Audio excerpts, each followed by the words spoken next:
তো প্রত্যেক কৃষকের জন্য বিরাট সুখবর, কারণ ইতিমধ্যেই কিন্তু রাজ্য সরকারের পক্ষ থেকে বাংলা শস্য বীমা প্রকল্পে প্রায় 9 লক্ষ কৃষককে 350 কোটি টাকা দেওয়া হয়েছে।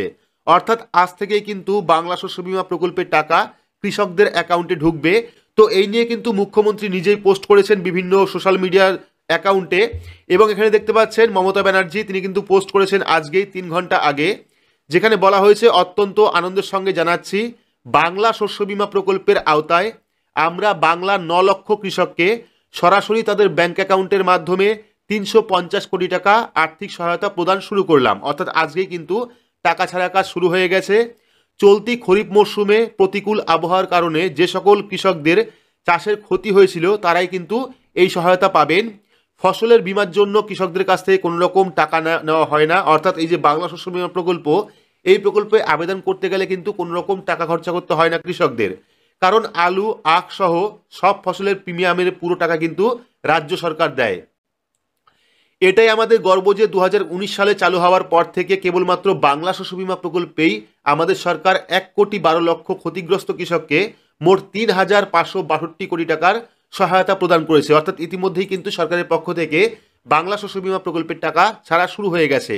এবার দেখতে পাচ্ছেন কথা রাখলেন মুখ্যমন্ত্রী, বাংলা শস্য বীমার টাকা দেওয়া শুরু নবান্নের, উপকৃত কৃষকরা। তো কারা কারা এই টাকা পাবেন, অর্থাৎ যে ফসলের ক্ষতি হয়েছে কোন কোন কৃষক এই টাকা পাবেন দেখতে পাচ্ছেন। বাংলার কৃষকদের আর্থিক সাহায্যের কথা দিয়েছিলেন মুখ্যমন্ত্রী মমতা বন্দ্যোপাধ্যায়, সেই কথা তিনি রাখলেন।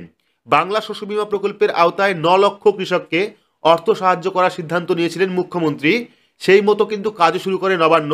কৃষকদের আর্থিক সাহায্যের এই বার্তা নিজেই এদিন মুখ্যমন্ত্রী এক্স হ্যান্ডেলে প্রকাশ করেছেন।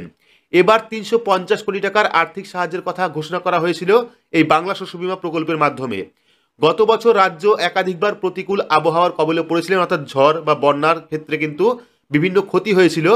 দক্ষিণবঙ্গের হাওড়া, হুগলি, পূর্ব বর্ধমান, পশ্চিম মেদিনীপুর, বাঁকুড়ার বিস্তীর্ণ এলাকা কিন্তু বন্যার জলে প্লাবিত হয়।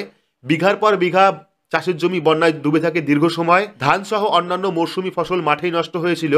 পুজোর আগে এই বন্যায় মাথায় হাত পড়েছিল কৃষকদের, প্রচুর আর্থিক ক্ষতির সামনে পড়েছিলেন বাংলার কৃষকরা। উত্তরবঙ্গের জেলাগুলিতেও কিন্তু কৃষকদের একই সমস্যায় পড়তে হয়েছিল। মুখ্যমন্ত্রী নিজে কৃষকদের পাশে দাঁড়িয়ে তাদের আর্থিক সাহায্যের কথা ঘোষণা করেছিলেন। অর্থাৎ যাদের ফসল ক্ষতি হয়েছে তাদের কিন্তু টাকা দেওয়া ইতিমধ্যেই শুরু হয়ে গেছে বাংলা শস্য বীমা প্রকল্পে। আপনারা যারা বাংলা শস্য বীমা প্রকল্পের জন্য আবেদন করেছিলেন এবং যাদের বন্যায় বা ঝড়ে আপনাদের ফসলে ক্ষতি হয়েছিল, তারা প্রত্যেকেই কিন্তু এই বাংলা শস্য বীমা প্রকল্পের টাকা পাবেন।